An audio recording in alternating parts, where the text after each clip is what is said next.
Hello YouTube. I meant to make this video a while ago, and to FreeLongPig, I apologize that I'm making this video well after the antinatalism thing seems to have died down. I just didn't have time. I had school and other stuff. I'm sorry. I'm going to go down the list and address each paragraph you made to me. If you're referring to my response, it wasn't a parody. I have some criticisms for your video, of course. Okay. With that first sentence, you're absolutely right. Here's what happened. I got confused and I accidentally clicked on I meant to respond to Creationism Cat, and I couldn't tell whether he was making a parody or just making fun of atheists in a funny way. That actually wasn't addressed to you. I completely apologize. I just clicked on the wrong name. At the beginning, you espouse an opinion similar to antinatalism is the whining of depressed, disenfranchised people. Kind of.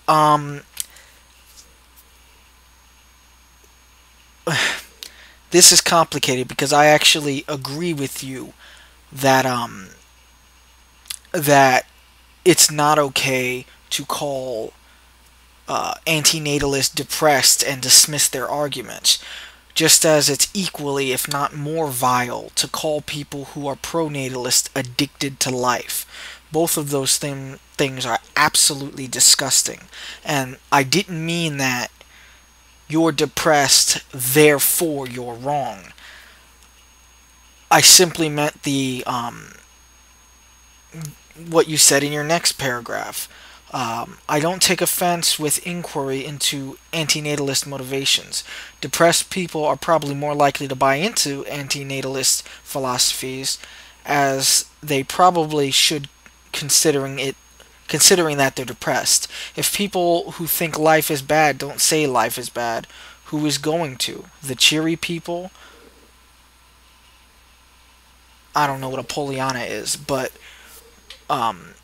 you're right. That's actually what I was referring to. I was agreeing with you. In fact, I even made a video saying that both are being unfair. You can't dismiss someone's argument because they're depressed. Some of the most famous things were written by people who are chronically depressed. And yes, they gained insight because they were depressed. So your first two paragraphs, that was my fault. I apologize, and I wasn't concise enough, and I got you mixed up with someone else. At another point, you summarized the philanthropic antinatalist position, I guess, as life is crap, so you shouldn't have children. The actual arguments are more sophisticated than that, but the ultimate message is that life is not worth starting. Non-procreation is preferable to procreation because it confers certain advantages. It's not really a bad representation of the antinatalist position. I agree.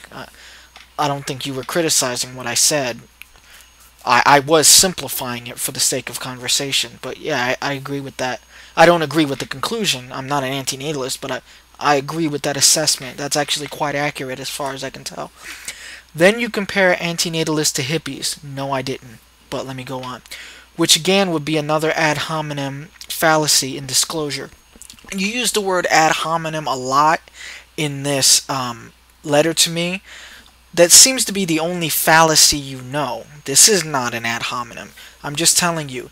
You need to look up other fallacies. Type in 22 most commonly used fallacies, because at best what I did there, if you watch the video, would be the false equivalency fallacy. That's not the ad hominem attack fallacy. It's just not what it is. And that's at best. If I did commit a fallacy, that's what it would be. But I'm going to explain why that's not the case. You go on to say, but secretly I think your comparison is partially justified. I think antinatalism would be more attractive to deviant types of people. That would be an ad hominem attack, implying that hippies are deviant. Who take pride in being nonconformist.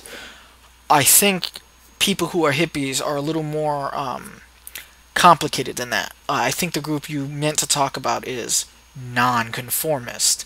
Obviously, hippies seem to be conforming with the hippie lifestyle.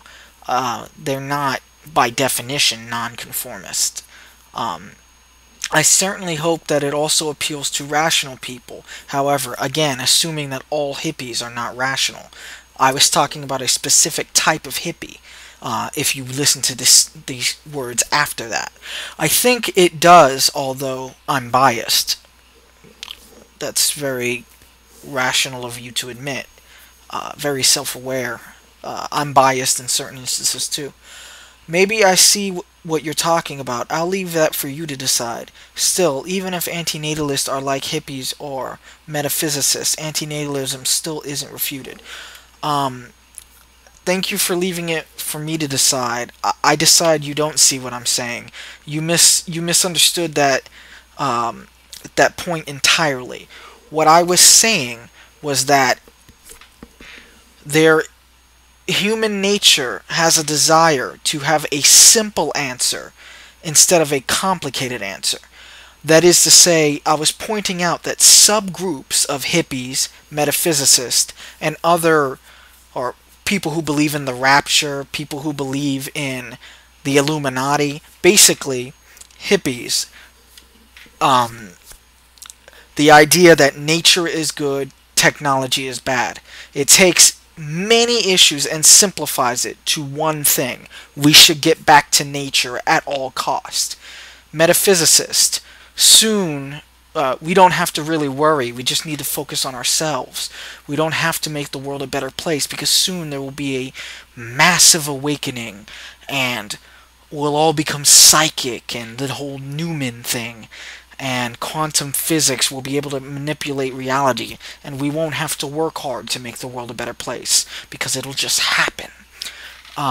People who believe in the rapture, soon God will come and fix everything.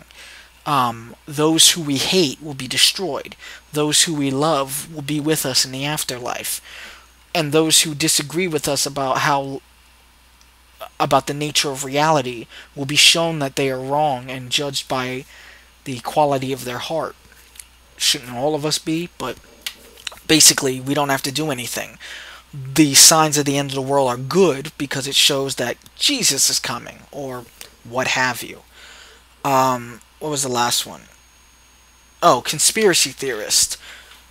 The only thing you need to do is raise awareness about the conspiracy, because that's the only way to fight what's going on, because there's one world power who controls everything.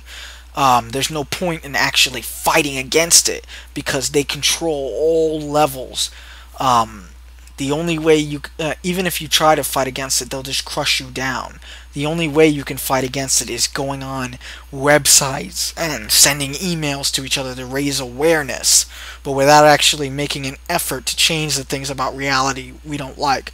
Also, studying human nature is not necessary because the Illuminati have altered human nature. They control everything to such a ridiculous degree.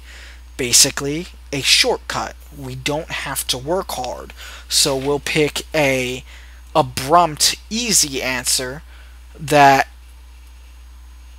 is not going to happen. It's not practical and it will not occur. And it keeps us from actually solving problems. Shortly after that, what I was saying was antinatalists are that way in that they boil all the problems down in the world to one thing. If there was no life, there would be no suffering. That is true. In the same token, if there was no universe, there would be no suffering. If there... I get that is the case, but that's a descriptive statement, not a prescriptive statement. I'm going to expound on that later on because I want to get through the things you said. Shortly after that, you state that antinatalism is a shortcut to having to work to make the world a better place. My instinctual response to that is, what's wrong with shortcuts? I would say that there is nothing wrong with shortcuts if they're effective or they work. there is nothing wrong with solutions. Okay, you basically revealed your fallacy right there. My instinctual response. Your instincts are always looking at the most immediate, easy solution that requires you to not have to delve too deeply into the issue. For instance, the moment you came to the antinatalism position, you were unmovable. You believe in stopping suffering at all cost, even at the cost of life. I believe in harm reduction, but not at all cost, not by a long shot. You might say that that's selfish, and I agree, but you're being selfish also. You don't like to see suffering. You don't want to work hard to minimize suffering. Ergo, regardless of what people think about their own lives, they shouldn't reproduce because of the chance that you might have to see more suffering. My not instinctual response, my thought out response would be, why should we stop suffering at all cost? For that matter, by what code of ethics are you judging that suffering is always bad under any circumstances? It's arbitrary, basically, is my thing. Once you've decided that life has no meaning, that is, you can simply decide that that's the case based on reductionist thinking, like life is just DNA molecules, and it doesn't matter if you think that's beautiful. Well, it doesn't matter to us if you think it isn't. That's an opinion. It's arbitrary. The moment you say life is meaningless, you also lose any foundation to say suffering is meaningful. Because you've decided that we can arbitrarily decide what is meaningful and what is meaningless to other people. Again, you say that well, let me go on to your next paragraph. Again, I'll expand more on this, and this is going to be kind of a long video because I want to tackle everything you said. Alright, there is nothing wrong with solutions. You see, the life is so bad. If life is so bad, why don't people commit suicide argument, which is easy to refute, has been refuted many times. Suicide doesn't erase the harm that's already been done, and is often a psychologically difficult undertaking, partly because it goes against every instinctual urge to survive that an organism has. There is also the potential for a botched suicide attempt that leaves the victim in a worse situation than they were before. Suicide also isn't an option for everyone, case in point, paraplegics who cannot move their bodies.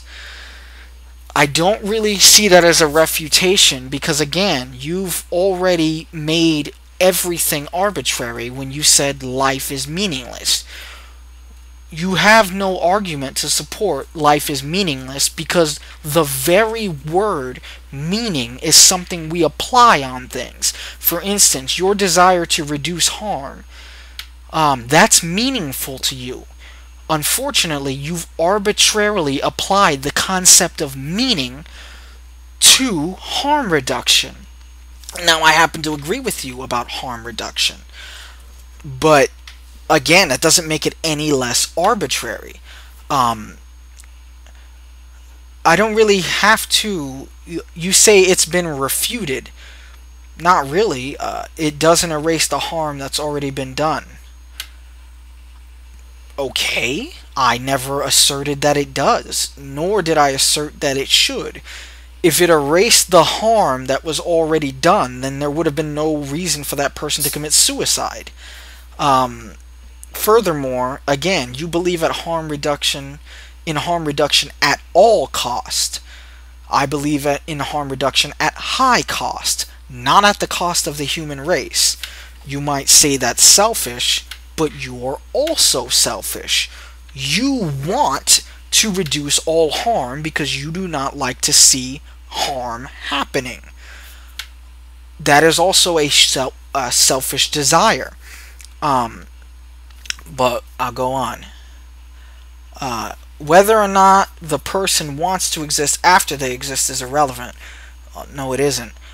In order to refute antinatalism and justify procreation, one needs to show that someone wants to exist before they exist. This is notably relevant because antinatalism posits that non-existent beings cannot be deprived in any way, shape, or form if they don't exist. The only thing I would disagree with that is in order to refute antinatalism and justify procreation. Okay, problem.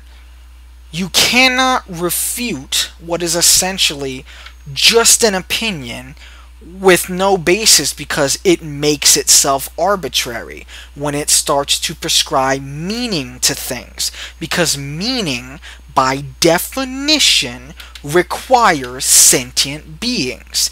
To say life is meaningless is an opinion with no empirical data to support it, because even the empirical data you use is being applied arbitrarily. Well, life is just physical. It's just atoms and molecules. Okay, that in itself is not meaningless nor meaningful, because that word is non-existent until a sentient being applies something to that.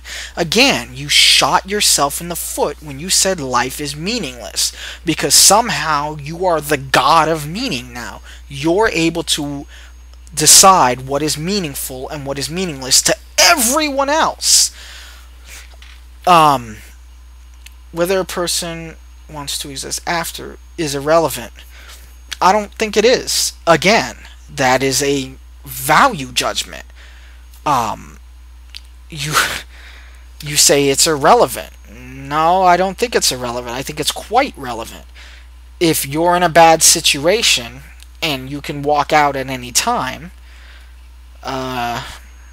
sorry. If I think I'm giving you a gift and you don't consider it a gift, that doesn't mean that what I did was inherently bad. I gave you what I considered to be a gift. Let's say I give you an exercise bicycle.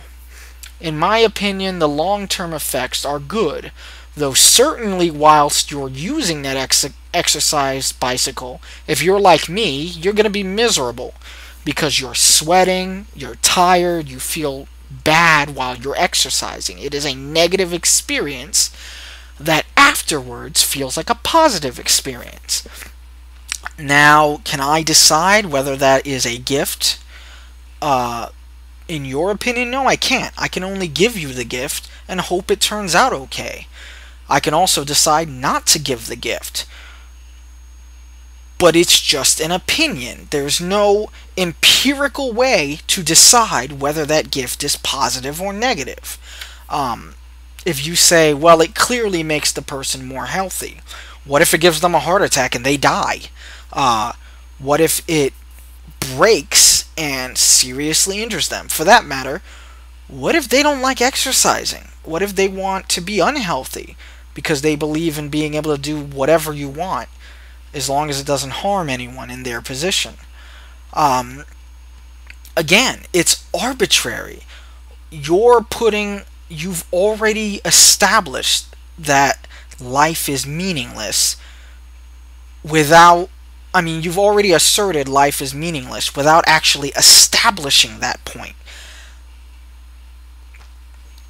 It's like saying that there's an objective morality, and indeed, the thing you're saying requires that, because without life, nothing is good or bad.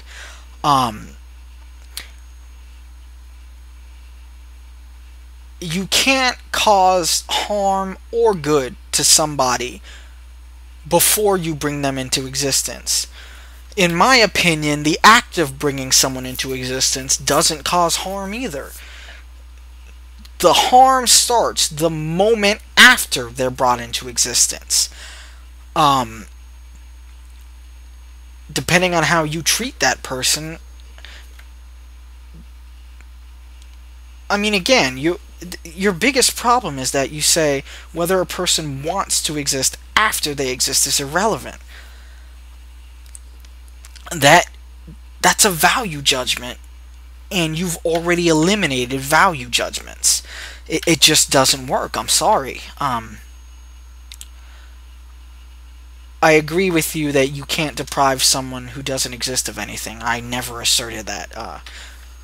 Again, I'm not like the other pro-natalist. My points, you might have heard them before, but I think of them differently. I'm not saying I'm better than them. I'm just saying I think we can actually get to a point of agreement, or still agree to disagree, because I don't think either side is objectively right. I'm sorry, you might not like this, but this comes down to opinion. In your opinion, you should reduce harm at all cost. In my opinion, you should reduce harm at high cost. Neither of us can prove that that's the case. I'm sorry. It just doesn't work that way. That's not how, unless we can show an objective morality.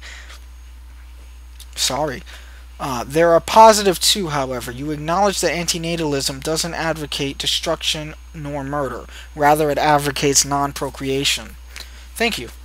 You understand that there are different taxonomic branches, if you will, of antinatalism. The advocate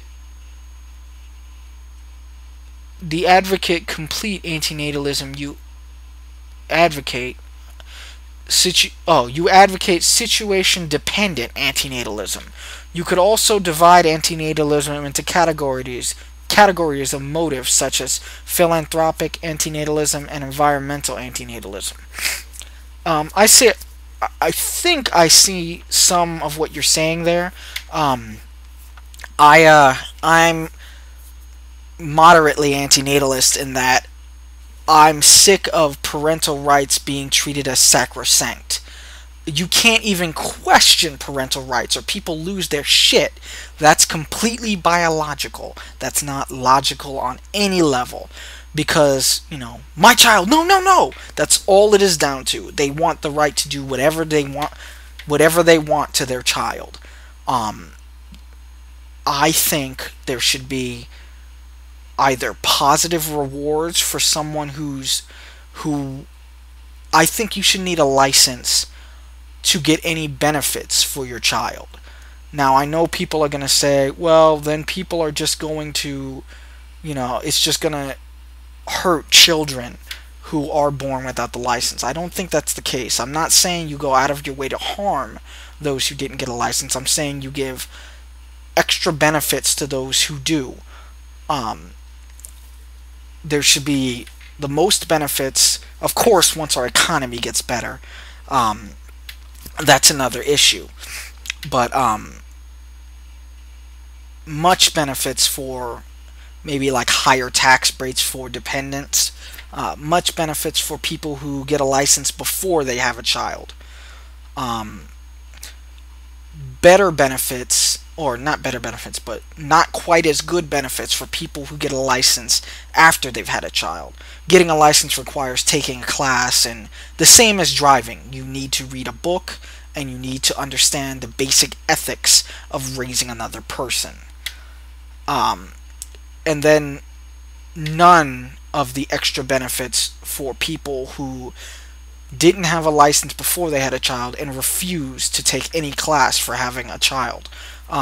People might disagree with that. We can discuss that. But I don't agree that...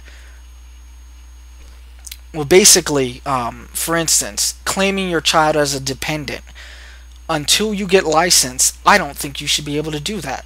I'm sorry. You don't get money from the government until you're licensed to have a child. And if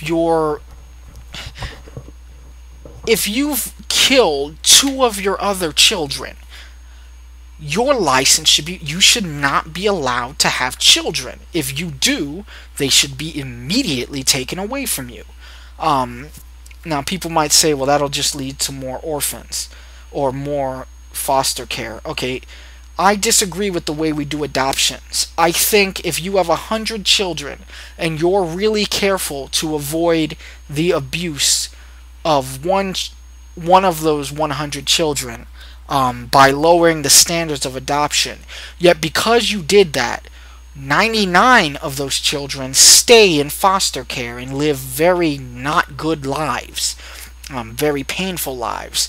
I think you're an idiot. No. Lower the standards for adoption. Let single parents adopt. Let gay couples adopt. Let non-Christians, yes, in some state they would rather children go to Christian families. You stupid assholes. You are retarded, and I hope you are broken, dejected, and no longer have a job.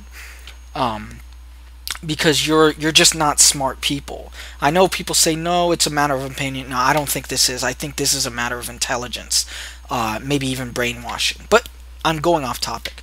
But yeah, I'm partially anti-natalist, or at least pro-natal regulation. I don't care what anyone thinks about that. If you have an argument against that, go ahead. But I think the advantages of that far outweigh the harm in people's sensibilities. No, you're raising a person. They come first. Fuck you. Okay. Sorry if this is running a little long. You don't seem to fall into the non-identity problem that some pronatalists do. The non-identity problem essentially states that because the being doesn't exist in a current moment, then whether harm or actions inflict on a future person is irrelevant. I don't think they're irrelevant. What I disagree with you is the cost of harm and the advantage of living. I'll get to that in a sec. Again, I don't think it's irrelevant. I think it's very relevant. For instance, families, Jewish couples who both share the Satax gene. Satax is a disorder. I believe it's called Satax, that makes the child suffer horribly and die young. They choose a voluntary form of antinatalism, and they either seek a mate with someone else or they stay together and adopt. They never have children. That is incredibly moral of them. That's great. Some do it with sickle cell anemia. Many disorders, people make sure they both don't have the chromosome and they'll choose not to have kids. Like people with AIDS are less likely to choose to mate. And this is good. Alright, lastly, you acknowledge the chances of antinatalism policies being implemented on a massive level is unlikely. If at least for the time being, if antinatalist policies were implemented on massive level, there would be legitimate concerns regarding the method of implementation. Someone would most likely get hurt. Some generation is going to have to bite the bullet and take one for the team. That's what happens when generation after generation passes the buck to the next generation. Obviously, these would have to be addressed in one way or another. However, I think it's more realistic to exact meager victories for antinatalism in the form of individuals simply not choosing to procreate. Individuals thinking the better of it, if you will.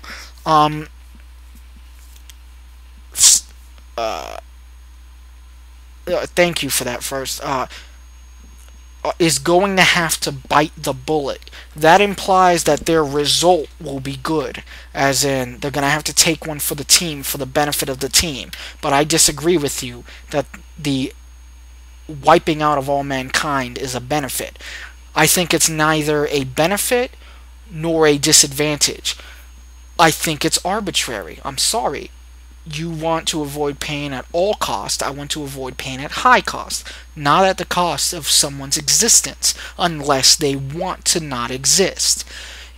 If you're talking about them before they can choose not to exist or to exist, I don't think that's their decision. I want to give them a chance to exist. If they don't consider that a gift, then they can certainly reject it afterwards. You say that whether someone wants something after it's given is irrelevant. I disagree. If I'm going to give a gift to someone, I'm not going to say, well, if they don't like it, it will cause them harm, which is possible. It can break and harm them. So I'm not going to give it at all. No, I don't believe that that's the right thing to do. I come to a different conclusion than you do. And you say it's not up to me. Okay, I say it's not up to you. That's arbitrary. Sorry. I laud your willingness to adopt over procreation, especially a teenager who has little chance of being adopted. The only counsel regarding adopting a teenager is being this guardian might prove more difficult than it would be for you to adopt a child or even had one of your own. Remember that it's likely the teenager has spent several years in the adoption system, which may have scarred him or her physically or psychologically, sorry. Also, he or she may have memories and lingering attachments to their now defunct parents and may not take kindly to your efforts to replace them. Understand something. When I said I would adopt a teenager, I wasn't doing so with any form of naive. There are people who need a home away from foster homes. That is, foster homes can cause a lot of damage. Never being loved, never having a family. When you adopt a teenager, there are different types of relationships. There are non-nuclear relationships. For instance, oftentimes when someone older is adopted, they don't think of their adoptee as their adopted parents. They think of their adopter as almost an uncle or a mentor. Basically, they think of it as finally having a family. That's what I want to give an older teenager who's probably not going to get a family. I might not be giving him a mother and a father, but I can at least give this individual a family that does care for them. It's up to them to decide how they want me to care for them, in that what role they think I should place. If they think of me as an uncle, that's fine. If they think of me as a friend who loves them, that's fine. If they think of me as a cousin, a mentor, a benefactor, as long as they know that I do want to get to know them, that I want us to be a family, and that if they don't want to live with me, they do have the option of leaving. They're not forced to stay with me. Oftentimes, a person might adopt one person and it doesn't work out, so they adopt another person. This usually happens. This can happen from 1 to 3 times, and the third time, usually they stay with that child or teenager, or they just don't try to adopt anymore. Again, I'm not naive. I know how difficult it could be, and of course, I'm talking about way in the future. In fact, while I love children, it's mainly up to my wife, whoever I marry. I'd like to say, well, I don't want a child. Let's be real. The woman's probably going to get to decide that. Or she'll just leave and find someone who does want a mate. Unless I can find someone who doesn't want children, it's probably going to be mostly up to them. I want to also adopt, or just adopt if I happen to find someone who also doesn't want children. I'm not completely close to the possibility of having children, but I feel that the standards for adopting is too high, and rather than scaring everyone away from adoption, in the unlikely event that they're going to rape their kid, again, the statistics show that that is highly unlikely. Yes, it's higher for adopted kids, but again, it's mainly fear mongering, and it's so fucking annoying how many kids are in foster care. When if every parent who wanted more than one kid made an effort to adopt at least one kid along with, having their own kids, this world would be so much better. But they don't. Uh, and it's both the adoption agencies and the parents' fault that they don't. Okay, last paragraphs. But if you're willing to put aside your selfish interest and open your heart to such a person, then it's truly a wonderful thing. It may just not be so easy, is all I'm saying. It may even get you a bonus points with God, if God actually exists. He doesn't. In my opinion, you seem to make a sincere effort to understand antinatalism and not to misrepresent it. It's better than other pronatalists, like To Be Serious or Karen, um, who make no arguments, trash talks, and belittles consistently, and then makes charges of abuse. Okay, what I think is happening with those other atheists is not that they're trying to be unfair. I think they're having the identity problem you talked about. I think they're just having trouble separating those who want to wipe out all life and those who want to force sterilize people, with those who just think we should convince as many people as we can to not mate. Unfortunately, your idea would cause so much more suffering, and you don't seem to understand why, and it's quite simple. Let's say you convinced a shitload of people not to mate. You convinced rationalist people. Problem. Who mates the most? If all the... They're never going to stop mating, by the way. You're going to have to kill them if you want them to stop mating. You're going to have to be one of those other antinatalists, because stupid people will never stop fucking. Poor people, that are not stupid people, that generally do that because they don't have much else to do. Look at these third world countries. That's not their fault. They genuinely...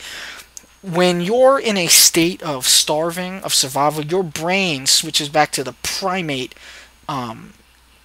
Most people, some people can overcome that, but most people, due to their biology or their upbringing, basically shift to survival mode, which is eat, sleep, and fuck. You're not going to get these individuals to stop having sex, yet you're going to get the smart, or wealthy, or middle class rationalist community to stop mating. What does that leave the world with? Now, do you think eventually those people will also stop mating? Or do you think eventually you're going to end up with no reasonable people? Only unreasonable people. And even if your argument is that, well, reasonable people can come from unreasonable people, okay, those rational people will choose not to mate, and you'll have done the same thing again. You will literally be bringing natural selection back to the human race, rather than cultural or artificial selection that has been bringing our society from absolute suffering, short, brutal lives, constantly in survival mode, to things I can't even explain. I'm not going to explain to you how wonderful the world is, because again, just like you think the world is shit, I don't. It's arbitrary. Your first premise fails. It fails because you immediately make an arbitrary judgment about the value of life. Is this a problem? No. You're saying, in your opinion, people should not mate. The problem is when you make a moral argument, when you say people mating is selfish and you're not selfish. You can't have it both ways. You cannot have your cake and eat it too. You can't say that the meaning we put in life is arbitrary, but the meaninglessness you put in life is not arbitrary. You can't say that we're being selfish by liking to see joy, and that we're willing to avoid harm at high cost rather than all costs, whereas you want to avoid harm at all costs, even at the cost of joy and surviving. Um, you can't have your cake and eat it too. It's one or the other. I'm sorry, your argument is flawed from the first premise. The moment you say life is meaningless, you fail. Only because that's an arbitrary judgment, and none of your other premises follow from that judgment. You can't have it both ways. I'm sorry, ever, under any circumstances. I agree with you convincing people not to mate. Uh,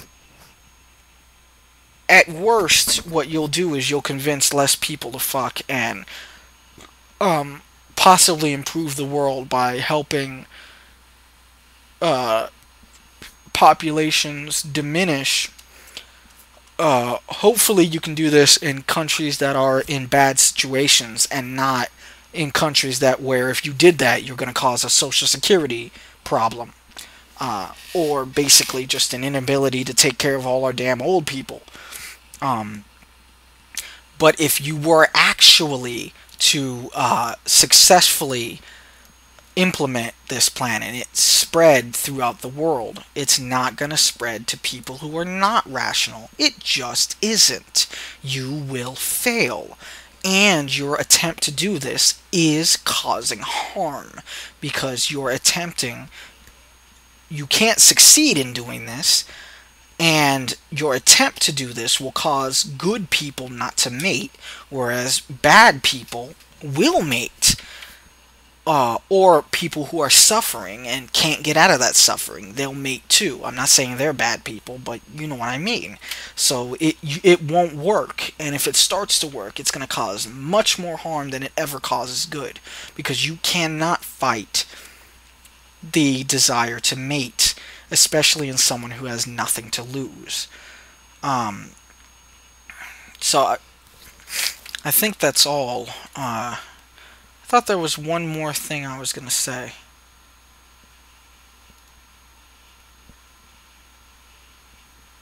Oh, you say the thing you said about shortcuts. What's wrong with shortcuts? You know, they say the simplest answer is usually the right one, but it's also usually wrong. You're doing everything you can to avoid harm. To yourself, not to everyone else, to yourself. You don't like to see pain. That's selfish. That's just as selfish as us liking to see life. So yeah, that's your problem. Shortcuts are usually wrong. They don't bring you to where you want to be. Um, so that's all. That's all I can say on the issue. Sorry this video took so long, but I wanted to give it the response it deserved. Until my next video, try to make the world a better place, and I will too.